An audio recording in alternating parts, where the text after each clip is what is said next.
দিকে দুপুরে ফের উত্তল সংসদ অধিবেশন। বিএনপি জামাত এনসিপি ভয়ানক মারামারি হাতাহাতি। এবার সংসদে দাঁড়িয়ে জামাত ইসলামীকে ডাইরেক্ট রাজাকার বলে ঘোষণা দিয়েছে বিএনপি। খেপে উঠেছে জামাত এনসিপি।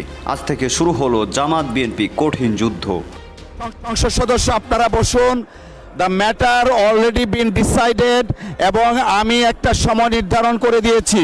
সরাসরি যাচ্ছি প্রতিনিধি মাহফুজ নান্টুর কাছে।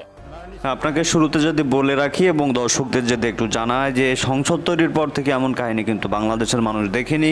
বিগত সময়ে অনেক সংসদ হয়েছে, সেই সংসদে অনেক কিছু ঘটেছে, তবে এমন কাহিনী হয়তোবা বাংলাদেশের মানুষ আজ প্রথম দেখবে যে সংসদের মধ্যেও যে এমন কিছু ঘটতে পারে তা একেবারেই অবিশ্বাস্য। আজকে জামাতের আমিরকে এবং জামাত ইসলামকে সরাসরি রাজাকার বলে ট্যাগ দিয়েছে এবং সেই ট্যাগ দেওয়ার পরেই কিন্তু সংসদে হাতাহাতির মতো ঘটনা ঘটে। তো নিজের অবদান বলতে কি আরেকজনের অবদানের উপরে হাতুড়ি পেটানোর অধিকার কাউকে দেওয়া হয়। দর্শক এতক্ষণ দেখছিলেন সংবাদের শিরোনাম, এবার আপনাদের একটু বিস্তারিত জানিয়ে দেবো। দর্শক, সংসদ তৈরির পর থেকে নিয়ে অর্থাৎ ইট বালু সিমেন্ট দিয়ে যেদিন সংসদ তৈরি হয়েছে তারপর থেকে নিয়ে বাংলাদেশের মানুষ এমন কাহিনী সংসদে কোনোদিন দেখিনি। আপনারা দেখেছেন শেখ হাসিনার আমলের সংসদ, সেই সংসদে কিন্তু মাথা গরম বা মাথা খারাপ যেই যা বলেন অনেক এমপি প্রার্থী ছিল, অনেক মন্ত্রী ছিল। তাদের সময় আমরা এমন কাহিনী কখনো দেখিনি আজকে যেটা সংসদে ঘটে গেল। দর্শক, কেন জামাত ইসলামকে বারবার জামাত ইসলামকে রাজাকার ট্যাগ দেওয়া হবে? আওয়ামী লীগের সময়ে দেওয়া হয়েছে, বিএনপির সময় এসে সংসদে দাঁড়িয়ে পর্যন্ত জামাত ইসলামকে কটাক্ষ করা হচ্ছে। দর্শক, এবার জামাতও বসে নেয়, জামাতও পাল্টা অ্যাকশন চালিয়েছে। শুরুতে মীর শাহে আলম একজন প্রতিমন্ত্রী, সে জামাতকে যেভাবে ধুয়েছে সেটা আমরা একটু দেখে আসি, তারপর বিস্তারিত দেখব সেই সংঘর্ষের ভিডিওটি।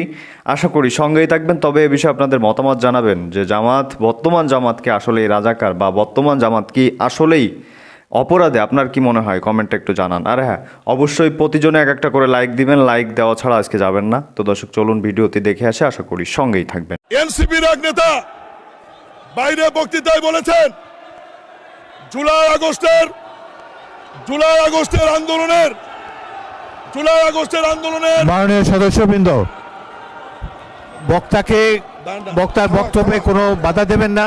আপনাদের যখন সময় আসবে আপনাদের বক্তব্যের মধ্যে আপনাদের বক্তব্য উপস্থাপন করতে পারেন। এখন তাকে নির্বিঘ্নে বক্তব্য রাখার সুযোগ দেন। জুলাই আগস্টের আন্দোলনে ছাত্র জনতা খেলেছে। মহামান্য রাষ্ট্রপতি এই প্রথম একজন রাষ্ট্রপতি যিনি তিনটি সরকারের শপথ দিয়েছেন। প্রথমত বিনা ভোটে নির্বাচিত একটি সরকারের উনি শপথ দিয়েছেন।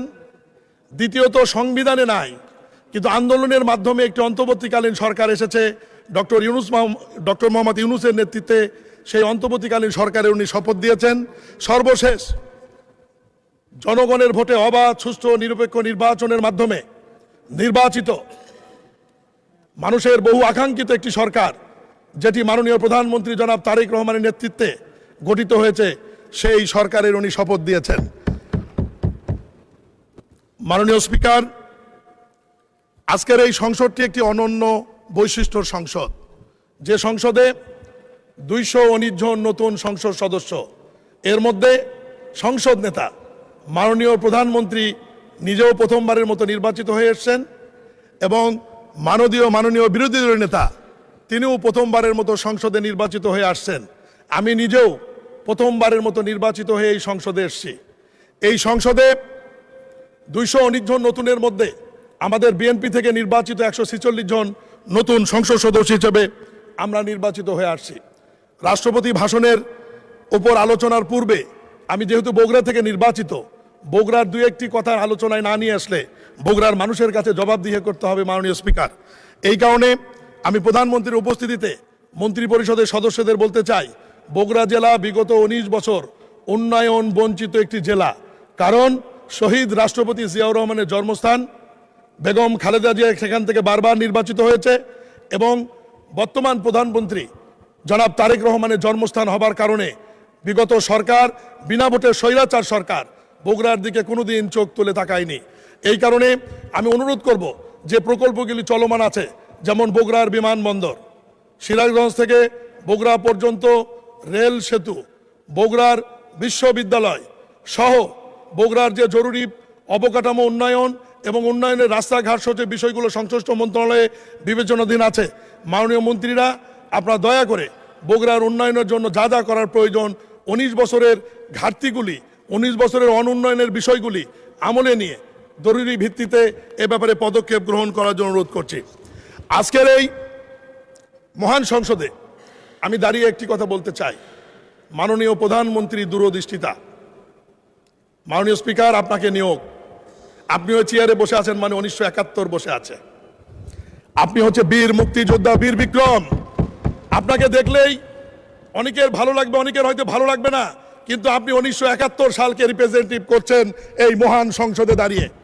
এই ক্রেডিট বিএনপির এই কারণেই, মহান স্বাধীনতার ঘোষক শহীদ রাষ্ট্রপতি জিয়াউর রহমান মহান স্বাধীনতার ঘোষণাই করেননি, উনি যুদ্ধ করেছেন এবং যুদ্ধ করে এই দেশটাকে স্বাধীন করার ব্যাপারে ভূমিকা রয়েছেন।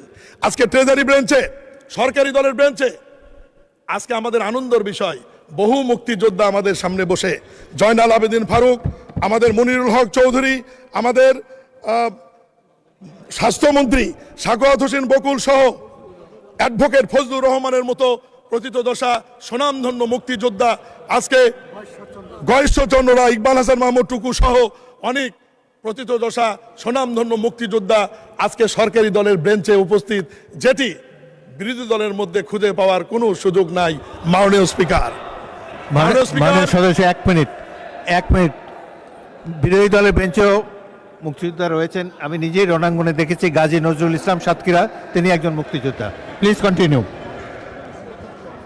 মাননীয় স্পিকার, আজকে আমরা যেমন 71-কে ধারণ করি, 1990-এর স্বৈরাচারী বিরোধী আন্দোলনকেও আমরা ধারণ করি। 1900 স্বৈরাচারী বিরোধী আন্দোলনের সম্মুখ ভাগের নেতারা আজকে বিএনপি থেকে নির্বাচিত হয়ে আমাদের এই সরকারি দলের বেঞ্চে বসে আছে। জনাব আমানুল্লাহ আমান, খায়রুল কবির খোকন, আবুল খায়ের ভূঁইয়া, বকুল সহ অনেকের কথা আজকে আমরা যারা আছি 90-এর স্বৈরাচারী বিরোধী আন্দোলনের, এখন যদি আমরা বলি বিরোধী দলের বেঞ্চে কি এরকম আছে, ওনারাও দাঁড়িয়ে বলতে পারে, কিন্তু তাদের নাম কিন্তু ইতিহাসে আলোচনায় নাই। আজকে বিএনপি এমন একটি সংগঠন যারা 3টি আন্দোলনকে ধারণ করে এবং 3টি আন্দোলনের ট্রফি তাদের ঘরে, 1971, 1990 এবং জুলাই আগস্ট 3টি আন্দোলনই আমাদের ঘরে। এরকম ট্রফি অন্য কোন রাজনৈতিক দল বাংলাদেশের ইতিহাসে দেখাতে পারবে না। মাননীয় স্পিকার, আজকে যদি আওয়ামী লীগের কথা বলি, আওয়ামী লীগ 71 বলতে পারবে, 90 বলতে পারবে, জুলাই আগস্টের ট্রফি কিন্তু তাদের ঘরে নাই। আজকে বিরোধী দলের বন্ধুরা জুলাই আগস্ট বলতে পারবে, 71 এবং 90-এর ট্রফি কিন্তু তাদের ঘরে নাই। একমাত্র দল বিএনপি, যাদের ঘরে 1971, 1990, জুলাই আগস্ট 3টি ট্রফি আমাদের ঘরে রয়েছে। এবং বিরোধী দল হইচই করে বলতে পারেন মাননীয় স্পিকার 90 তাদের কথা বলতে পারে, কিন্তু 86 সালের নির্বাচনে ঢাক ঢোল পিটে তাই আওয়ামী লীগের সঙ্গে গিয়েছিল, আমরা যাইনি। মাননীয় স্পিকার, আজকে মাননীয় স্পিকার আজকে এনসিপির এক নেতা বাইরে বক্তৃতায় বলেছেন জুলাই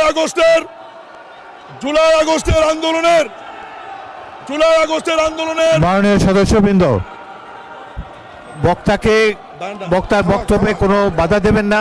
আপনাদের যখন সময় আসবে আপনাদের বক্তব্যের মধ্যে আপনাদের বক্তব্য উপস্থাপন করতে পারেন। এখন থেকে কিন্তু আমরা এখন ভূগোলে আছি, আমরা বেশি ইতিহাস চর্চা করতে গেলে মাঝে মধ্যে কিছু ব্যত্যয় হবে। মাননীয় স্পিকার, শুনতে ভালো লাগে যখন মাননীয় বিরোধী দলের নেতা বলেন যে তিনি শহীদ পরিবারের সন্তান। মাননীয় স্বরাষ্ট্রমন্ত্রী, আপনি কিসের উপরে এই বক্তব্যের উপরে বলবেন?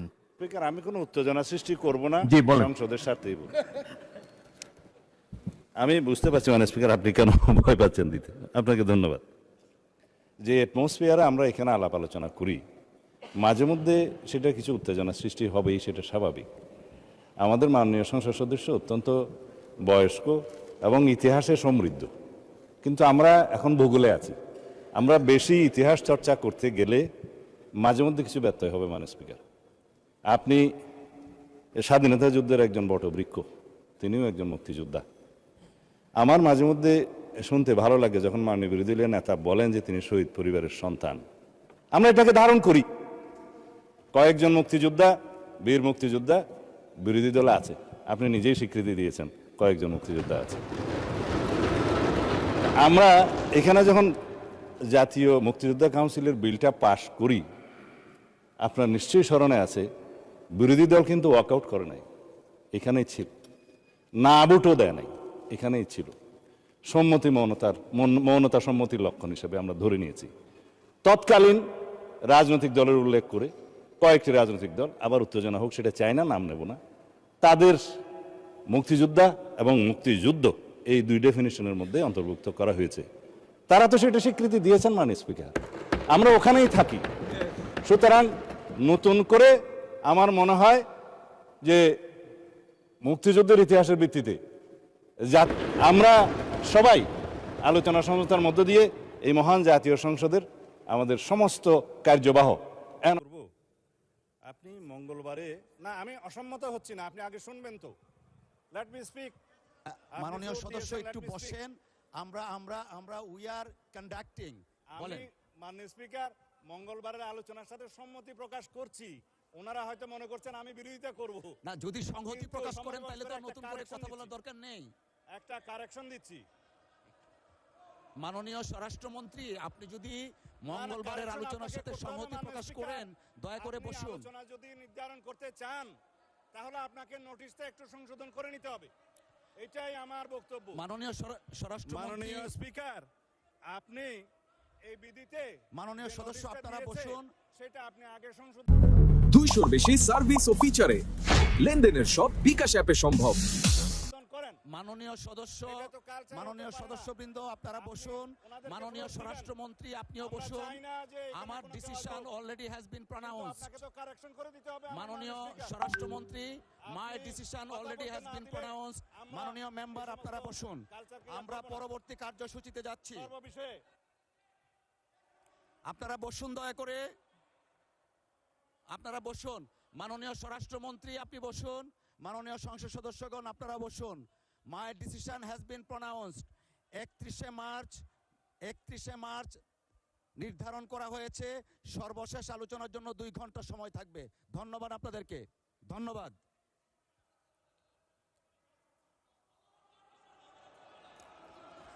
মাননীয় স্বরাষ্ট্রমন্ত্রী আপনি বসুন, দয়া করে। মাননীয় সংসদ সদস্যবৃন্দ আপনারা বসুন। এরপরেরটা কি আছে?